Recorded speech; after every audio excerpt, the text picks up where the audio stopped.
എന്തിന്നാന്ന് ആ ബാലാട്ടനും ദേവിയച്ച് നോക്കറ ഒരു കൊടയിൽ കൂടിയിട്ടാന്ന് പോന്ന്. തൊണ്ടനും തൊണ്ടിയായി. ഇപ്പൊ 16 വയസ്സാന്ന് അവരെ വിചാരം. കാണുമ്പോ നമ്മക്കെന്നെ ഒരു നാണക്കേടാന്നപ്പ.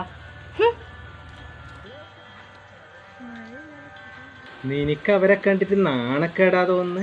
എനിക്ക് മനസ്സിന് നല്ല സന്തോഷവും അവരോട് ചെറിയൊരു അസൂയാ തോന്നുന്നു. ഇത്രയും പ്രായമായിട്ടും അവരൊരു കൊടയെ കൂടിയിട്ട് അങ്ങനെ പോകുന്നുണ്ടെങ്കിൽ അവർ തമ്മിലുള്ള സ്നേഹവും ധാരണയും കരുതലും എത്രത്തോളം വലുതായിരിക്കുന്നു എന്ന് ആലോചിച്ച് നോക്കിയാട്ടെ. മഴയായാലും വെയിലായാലും ഒരുമിച്ച് കൊള്ളാമെന്നുള്ള ധാരണയോടാണ് എല്ലാവരും വിവാഹ ജീവിതം ആരംഭിക്കുക. മിക്കവർക്കും അത് പറ്റാറില്ല. അവരത് ഒരു പോറൽ പോലും ഏൽക്കാതെ ഇപ്പോഴും കൊണ്ടുപോകുന്നു.